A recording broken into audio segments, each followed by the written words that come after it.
The McLaren 720S claims to be the segment's most complete supercar.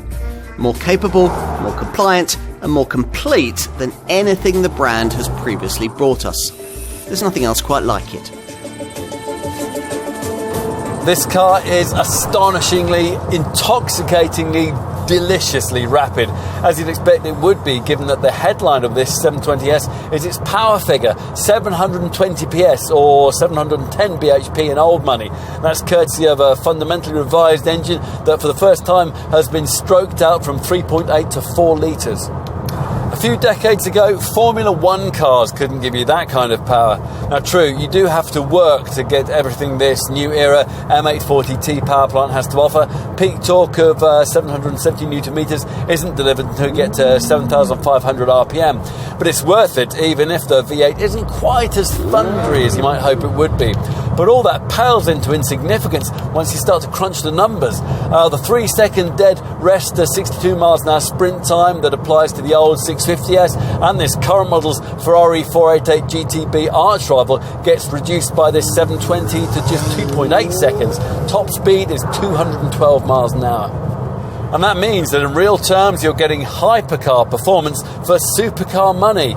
It's just as well then that the car comes as standard with carbon ceramic brakes that can stop you from 125 miles an hour in just 117 metres. But then you'll have expected this car to be fast. What's more important to understand as a potential buyer is that it's more agile than its 650 predecessor. Now that's thanks in part to the greater torsional rigidity that comes courtesy of the new Monocage 2 central structure that for the first time sees the upper part of the cabin cell fashioned from carbon fibre rather than from bonded aluminium.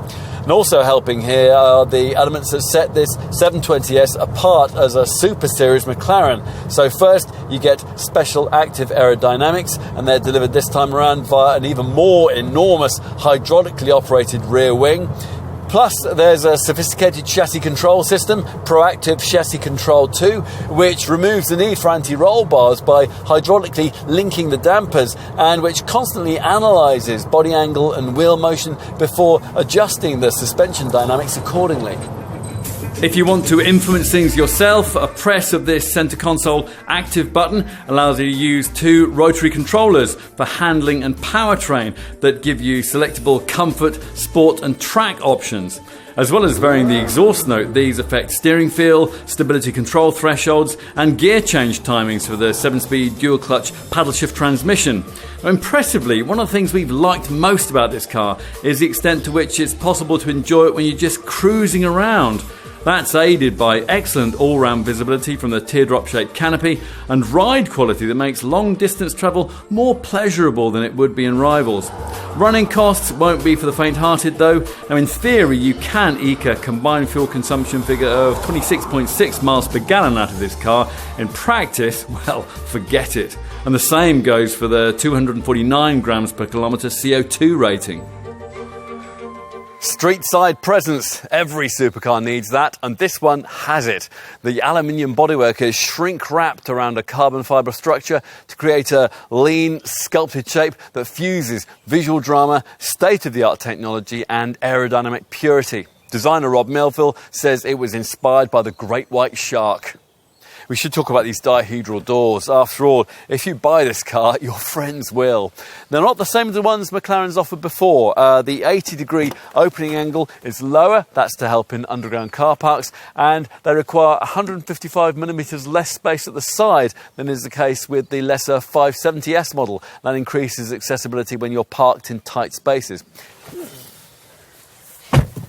As you'd expect, the central infotainment screen springs to life on entry, but the most eye-catching element is the folding driver display. And that rotates into its fully open position as you take a seat. The primary hub for driver interaction, though, is that central infotainment screen. It's an 8-inch display that thankfully shares only its portrait format with the quirky iris setup that the brand has previously used and been roundly criticised for, by us and by others. A slim leather-stitched spur just below this monitor incorporates the main controls for the 7-speed dual-clutch automatic gearbox, while to the right of it lie the rotary controllers of the active dynamics panel that'll be familiar to McLaren regulars. Perhaps the main thing, though, that you'll carry away from a seat in here and a short drive is just how relatively easy it is to see out of this thing. Supercar owners who are used to claustrophobic rear cabin pillars or combining bulkheads will look around in amazement. Now, the monocage carbon fibre upper structure with its teardrop canopy has allowed McLaren's designers to specify these strikingly slim roof pillars, while rearward vision is enhanced by transparent glazed C-pillars and the way that the V8 engine has been mounted 145mm lower than it was in the old 650S. Now, finally, let's finish with a look at boot space, which in 720S models is all concentrated under the bonnet. Now, yes, these emotive vents, carbon fibre trimmed in this case, are just for show. Now, this compartment is 150 litres in size, which of course is pretty small, but it's probably enough to take a couple of airline-sized carry-on bags. On paper, McLaren has always had the measure of its rivals.